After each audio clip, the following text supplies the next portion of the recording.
Good morning students. Class 12-এ আমি caste ভূমিরূপটা পড়াচ্ছিলাম তোমাদের। তো কাস্ট ভূমিরূপ যেগুলো রয়েছে তা আমি চার্টের মাধ্যমে দেখিয়েছিলাম আগের দিন, এবং তোমাদের পৃষ্ঠীয় ভূমিরূপ টেরারোসা, ল্যাপিস বা কারেন, গ্রাইট, ক্লিন্স পড়িয়েছিলাম। তো আজকে আমি তোমাদের এই বাকি যে ভূমিরূপগুলো আছে সেগুলো পড়ানোর চেষ্টা করছি, তোমরা ফলো করতে থাকো। আচ্ছা, তো বি হচ্ছে কাজ ভূমিরূপের প্রথমটা হচ্ছে পৃষ্ঠীয় ভূমিরূপ। এবার আমি বি অপশনটা শুরু করছি, যেটা অবনত ভূমিরূপ বা ডিপ্রেশনাল ল্যান্ডফর্মস। তো তার মধ্যে প্রথমে আমাদের আছে সোয়ালো হোল।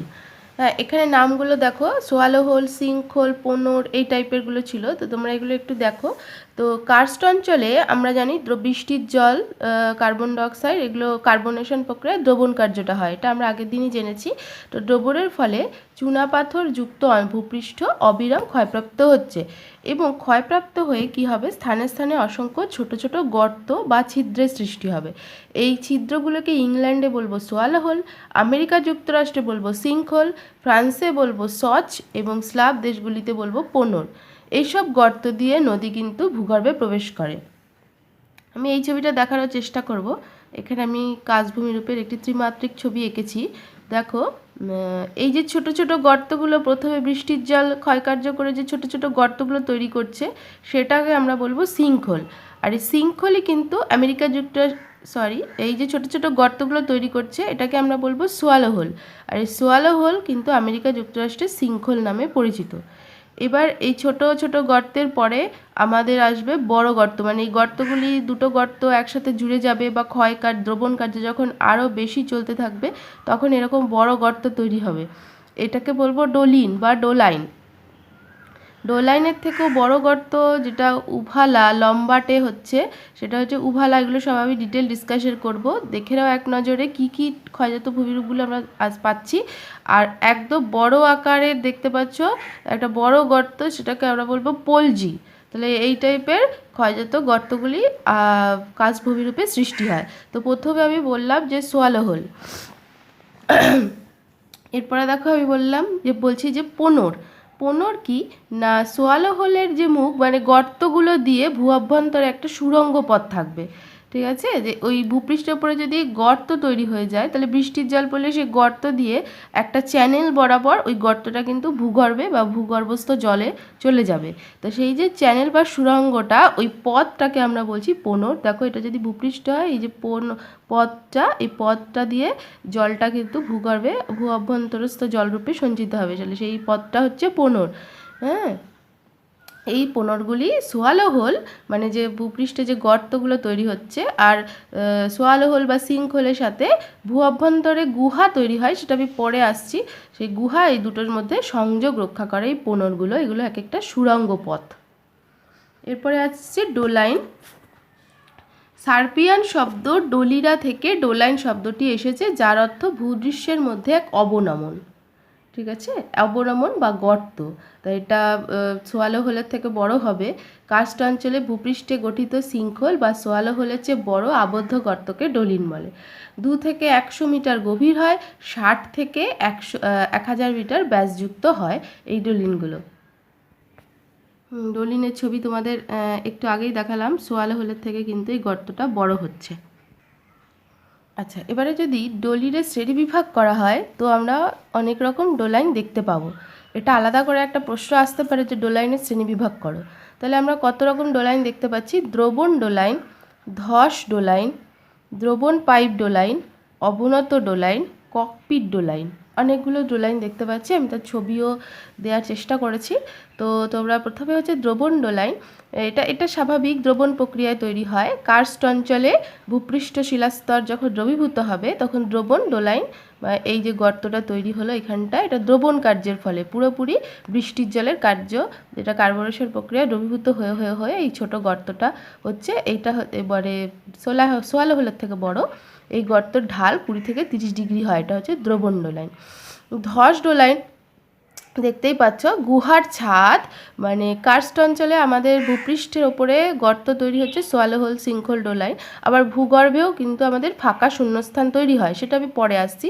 সেই ফাঁকা শূন্যস্থানটা হচ্ছে গুহা।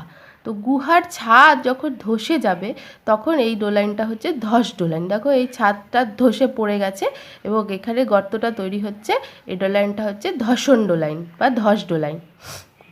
এরপরে আছে দ্রবণ পাইপ ডোলাইন। যদি শিলাস্তরের মধ্যে কার্স্ট অঞ্চলে যদি কোনো ফাটল থাকে, দারণ থাকে, উল্লম্বভাবে যদি ফাটল দারণটা লম্বালম্বিভাবে থাকে, তাহলে দ্রবণ কার্যের ফলে ওই দারণ বরাবর নলাকার গর্তের সৃষ্টি হবে, পুরো উল্লম্বভাবে একটা গর্তের সৃষ্টি হবে, যেহেতু ওই ফাটলটা উল্লম্বভাবে ছিল এরকম লম্বালম্বি। তাহলে তখন উপরের অংশ বসে গেলে দ্রবণ পাইপ ডোলাইন, এরকম পাইপের মতো একটা ডোলাইন তৈরি হবে, সেটাকে বলবো আমরা দ্রবণ পাইপ ডোলাইন। এবার হচ্ছে অবনত ডোলাইন। অবনত ডোলাইন, আচ্ছা, ধস ডোলাইন আর অবনত ডোলাইন, এটা কিন্তু ধসের ফলে তৈরি হয় না। অবনত ডোলাইনটা এটা হচ্ছে আমাদের ভূপৃষ্ঠের নিচে কিছু দ্রবীভূত পদার্থ যদি অপসারিত হয়ে যায়, তাহলে কোনো প্রকার বিকৃতি ছাড়াই শিলাস্তর এরকম বসে যায় এবং অবনত হয়ে এই ডোলাইনটা তৈরি হয়। ভূপৃষ্ঠের নিচের কোনো পদার্থ যেগুলো আছে সেগুলো যদি কোনো কারণে সরে যায়, তাহলে অবনমিত হয়ে অবনত ডোলাইনটা তৈরি হয়। এটা কিন্তু ধস ডোলাইন আর অবনত ডোলাইনের মধ্যে সামান্য একটু ডিফারেন্স আছে। তো এই ছবি এঁকে ডোলাইনের শ্রেণীবিভাগটা তৈরি করতে হবে। এরপরে আছে ককপিট ডোলাইন। এটা অধিক বৃষ্টিপাতযুক্ত অঞ্চলে চুনাপাথরের স্তরগুলি তির্যকভাবে যদি থাকে, খাড়া ঢাল বিশিষ্ট তারকাকৃতি ডোলাইনের সৃষ্টি হয়, এদের ককপিট ডোলাইন বলে। এর ছবি কোথাও আমি পাইনি, তো মোটামুটি তারকার মতো দেখতে হবে এবং চূড়াপাথরের স্তর যেগুলো সেগুলো আমাদের প্যাক তির্যকভাবে অবস্থান করবে, সেখানে খাড়া ঢাল বিশিষ্ট একটা ডোলাইন হবে, সেটা হচ্ছে ককপিট ডোলাইন। এরপরে আমি আসছি দ্রবণ প্যান। দ্রবণ প্যান আর ডলির একই প্রকার, কিন্তু ডোলাইনের গভীরতাটা বেশি হয় আর দ্রবণ প্যান এটা অগভীর হয়, বেশি গভীরতা হয় না। তাহলে ডলিনের চেয়ে বড় কিন্তু অগভীর দ্রবণজাত গর্তকে সলিউশন প্যান বা দ্রবণ প্যান বা তিনাই তাস বলে। এখানে আমরা উদাহরণ দেব, যেগুলো উদাহরণ পাবো অবশ্যই দেব। মার্কিন যুক্তরাষ্ট্রের ওয়াশিংটন ও ইন্ডিয়ানায় উচ্চ লস্ট নদী অঞ্চলে 30 একক ভূভাগ জুড়ে একটা দ্রবণ প্যান আছে।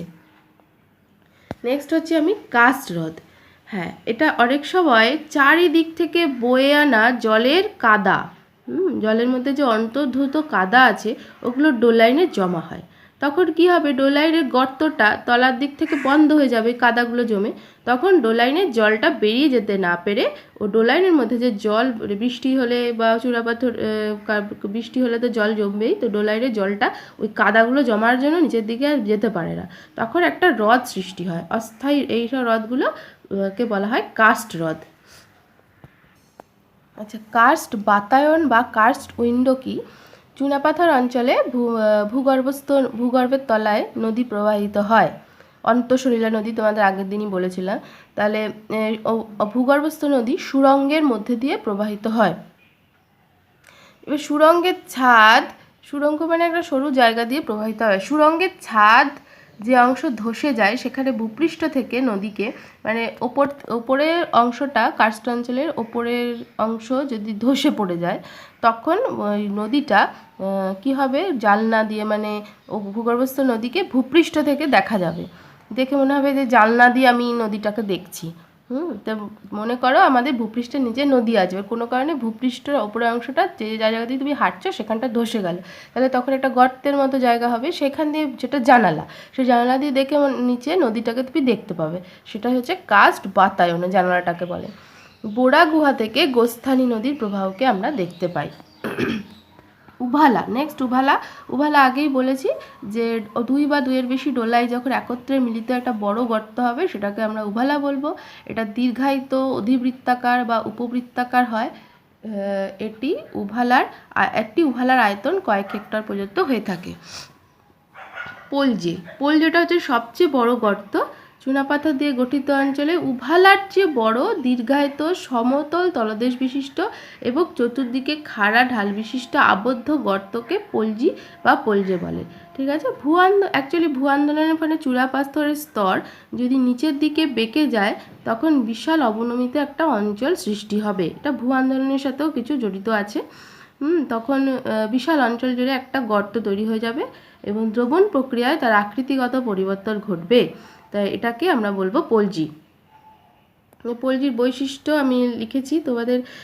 পলজির মধ্যে যেমন কেন্দ্র জায়গায় একটা হ্রদ দেখতে পাওয়া যায়, এখানে একটা কেন্দ্রমুখী জলনির্গম প্রণালী গড়ে ওঠে। এগুলো আমি তোমাদের স্টাডি মেটেরিয়াল দিয়ে দেবো, তোমরা এগুলো সব পেয়ে যাবে। নেক্সট হচ্ছে হামস। হামস হচ্ছে পলজির ভেতরে চুনাপাথরের যে অবশিষ্টাংশ, যেটা একটু ক্ষয় প্রতিরোধী হয়, সেগুলো টিলার আকারে দাঁড়িয়ে থাকে। এই পাহাড়গুলিকে হামস বলে বা হেস্টাক পাহাড় বা পেপিনো পাহাড় বলে। আর আমাদের রায়পুর জেলায় এগুলোকে বলা হয় রাবণভাটা। যদি কোশ্চেন আসে রাবণভাটা কি, পেপিনো পাহাড় কি, একই উত্তর, হামস হবে। এর ঢাল 20 থেকে 30 ডিগ্রি পর্যন্ত হয়। তাহলে অবনত ভূমিরূপগুলো আমাদের পড়া হলো। এবারে আমরা আসছি সি, যেটা তোমাদের নদী দ্বারা সৃষ্ট ভূমিরূপ। তো নদী দ্বারা সৃষ্ট ভূমিরূপের মধ্যে আছে গিরিখাত। নদীতে যেমন নদীর কার্যের ফলে গিরিখাত তৈরি হয়, এখানেও কিন্তু তাই। চুনাপাথরের ওপর দিয়ে যে নদীগুলো যাবে ওগুলো খুব নিম্ন ক্ষয় করবে, হ্যাঁ, দ্রবণ প্রক্রিয়া, অবশ্যই দ্রবণ প্রক্রিয়া। দ্রবণ প্রক্রিয়ায় চুনাপাথরকে নিচের দিকে ক্ষয় করবে, ফলে উপত্যকাটা খুব গভীর হবে। এই খাড়া ঢাল বিশিষ্ট উপত্যকাটা হচ্ছে গিরিখাত। উদাহরণ বইতে পেয়ে যাবে তোমরা। ফ্রান্সের লর্ড টার্ন নদীতে গিরিখাত আছে, ভারতের বোরা গুহা নিকট গোস্থানী নদীতেও গিরিখাত আছে। এরপরে আসছি আমি একটা ইম্পর্টেন্ট জিনিস, সেটা হচ্ছে অন্ধ উপত্যকা, শুষ্ক উপত্যকা। সেই জিনিসটা আমি আগে বুঝিয়ে দিই, নোটস তোমরা তো দিয়েই দেবো তোমাদের। তো অন্ধ উপত্যকা হচ্ছে কার্স্ট অঞ্চলে যদি কোনো নদী প্রবাহিত হয়, তাহলে নদীটা এভাবে প্রথমে প্রবাহিত হচ্ছিল। নদীতে জল আছে এবং নদী উপত্যকা, এটা ঊর্ধ্বাংশ, নদীর ঊর্ধ্বাংশ, নদীর জল আছে, নদীতে ক্ষয় কাজ হয়, সমস্ত কিছু হয় এই নদীটাতে। তো নদীটা এরকম সোয়ালো হোল বা সিঙ্কহোল, সামনে গর্ত পড়লো, তো নদীটা তখন এই গর্তের মধ্যে দিয়ে নদীর জলগুলো প্রবেশ করে গেল। তো এর পরবর্তী অংশটা কি হবে, শুষ্ক হবে, মানে এই নদীর কোনো ক্ষয় কাজ কম হবে, গভীরতা কম হবে, সমস্ত কিছু নিম্নাংশ, নদী উপত্যকার নিম্নাংশ দেখে মনে হবে নদীর উপত্যকাটা আছে, কিন্তু জল থাকবে না, যেহেতু সিঙ্কহোল বা সোয়ালো হোলের মধ্যে দিয়ে জল প্রবেশ করে যায়। এটা আবার যদি বর্ষাকালে খুব বেশি বৃষ্টি হয়, তখন আবার এই অংশটা সাময়িকভাবে জলে পূর্ণ হয়, তখন আবার এখানে জল থাকে, আবার বর্ষাকাল চলে গেলে আবার শুষ্ক হয়ে যায়। তাহলে এই অংশটা, যেখানে প্রথম জলপূর্ণ অংশটা হচ্ছে অন্ধ উপত্যকা, আর পরবর্তী যেটা নদী জলশূন্য অংশটা হচ্ছে শুষ্ক উপত্যকা। এখানে অন্ধ উপত্যকা কেন বললো নামটা, কারণ যখন অন্ধ ব্যক্তি যদি হাঁটে, তখন রাস্তায় কোনো গর্ত দেখতে না পেয়ে হোঁচট খেয়ে পড়ে যায়, সেই জন্যই নদী উপত্যকাটাকে অন্ধ উপত্যকা বলা হয়। আর এখানে যদি জল থাকে না, তাই নদী শুষ্ক থাকে, তাই এর নাম শুষ্ক উপত্যকা। এটার অন্ধ উপত্যকা, শুষ্ক উপত্যকা আমি বুঝিয়ে দিলাম। এর বৈশিষ্ট্য, এর সমস্ত সংজ্ঞা আমি লিখে দিয়েছি, তোমাদের নোটস আমি দিয়ে দেবো, তোমরা পেয়ে যাবে।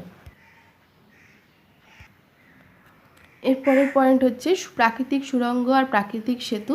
মানে কার্স্ট অঞ্চলে যখন ওপর দিয়ে যখন নদী প্রবাহিত হবে, সেটা সিঙ্কহোল যখন সামনে পড়বে বা সোয়ালো হোল, তখন সেই নদীটা ভূগর্ভে প্রবেশ করে যাবে। এবার দ্রবণ প্রক্রিয়ায় কী হবে, আস্তে আস্তে ওই ক্ষয়কাজটা চলতে থাকবে এবং ভূগর্ভে কী হবে, একটা সুড়ঙ্গ তৈরি হবে। হ্যাঁ, এই ভূগর্ভের ভেতরেও কিন্তু তখন ভূমিরূপ তৈরি হয়ে যাবে, যেহেতু নদীটা কিন্তু ওই গর্ত দিয়ে ভেতরে প্রবেশ করছে। তাহলে এই সুড়ঙ্গকে বলে প্রাকৃতিক সুড়ঙ্গ। উদাহরণ আমি দিয়ে দিয়েছি। আর ভারতের মধ্যপ্রদেশে দেখতে পাওয়া যায়। আর প্রাকৃতিক সেতু কি না, সুড়ঙ্গের ছাদ ধসে পড়লে তখন সুড়ঙ্গের দৈর্ঘ্য কমতে থাকবে, এভাবে কমতে কমতে ছাদের কিছুটা অংশ সেতুর মতো অবস্থান করবে, মানে মনে হবে যে ভূপৃষ্ঠের ওপর দিয়ে পারাপার করা যাচ্ছে, এই তখন তাকে বলবো সেতু। আমি মানে কিছুটা অংশ, সুড়ঙ্গের কিছুটা অংশ যখন ধসে পড়বে, ঠিক আছে, ওই সেতুর ওপর দিয়ে, যেমন তোমাদের কাজ গবাক্ষ পড়েছিলাম, ঠিক সেরকম একটা সেতুর মতো ভূপৃষ্ঠের উপরে তৈরি হবে, সেই অংশটার উপর দিয়ে হাঁটাচলা করা যাবে, আর তলা দিয়ে কিন্তু ভূগর্ভস্থ নদীকে দেখা যাবে। সেটা প্রাকৃতিক সেতু। ভার্জিনিয়া রাজ্যে রয়েছে একটা বড় প্রাকৃতিক সেতু। এরপরে আসছি আমাদের লাস্ট, যেটা ভূগর্ভে কী কী ভূমিরূপ গঠিত হয়। কার্স্ট অঞ্চলে ভূগর্ভে, এবারে ভূপৃষ্ঠের দ্রবণ প্রক্রিয়া চলতে থাকলে নদী ভূগর্ভে প্রবেশ করে যায় সোয়ালো হোল বা সিঙ্কহোল দিয়ে, তখন ভূগর্ভে অনেকগুলো ভূমিরূপ তৈরি হয়। প্রথমে হচ্ছে গুহা তৈরি হয়। এই যে কার্স্ট অঞ্চলে দ্রবণ প্রক্রিয়া, চুইয়ে চুইয়ে জল আসে এবং ভূগর্ভের মধ্যে, এটা আমি ভূগর্ভটা এঁকেছি, এটা ভূপৃষ্ঠ, ভূগর্ভের মধ্যে এই শূন্য স্থান, একটা ফাঁকা গহ্বর তৈরি হয়, এটাকে বলবে গুহা বা কেভ। আর এই গুহা বা কেভ যখন আকারে অনেক বড় হয়ে যাবে, সেটাকে বলবো ভূগহ্বর বা ক্যাভার্ন।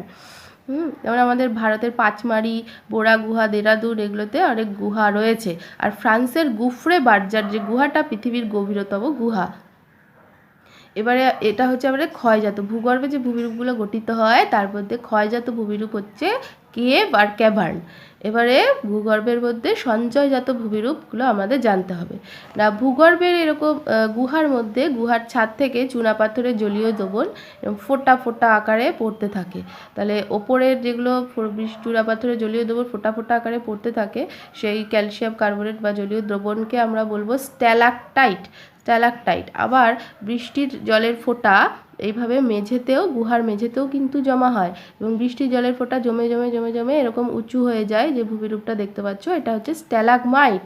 আর স্ট্যালাকটাইট স্ট্যালাগমাইট অনেক সময় এক জায়গায় মানে দুটো জোড়া লেগে যায়। এই দেখো এখানে এখানে এটাকে তখন বলা হয় স্তম্ভ।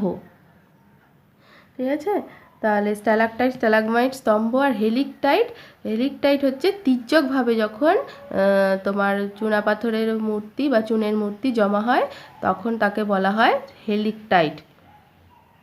তাহলে এই সমস্ত নোটস আমি তোমাদের দিয়ে দিব, তোমরা এগুলো পেয়ে যাবে এবং আশা করি তোমরা এগুলো বুঝতে পারবে। কোনো কিছু অসুবিধা হলে আমাকে জানাবে, তাহলে আমি সেটা আবার বুঝিয়ে দেবো। স্ট্যালাকটাইট স্ট্যালাগমাইট, পিলার, স্তম্ভ। হ্যাঁ, আজকে এই পর্যন্তই।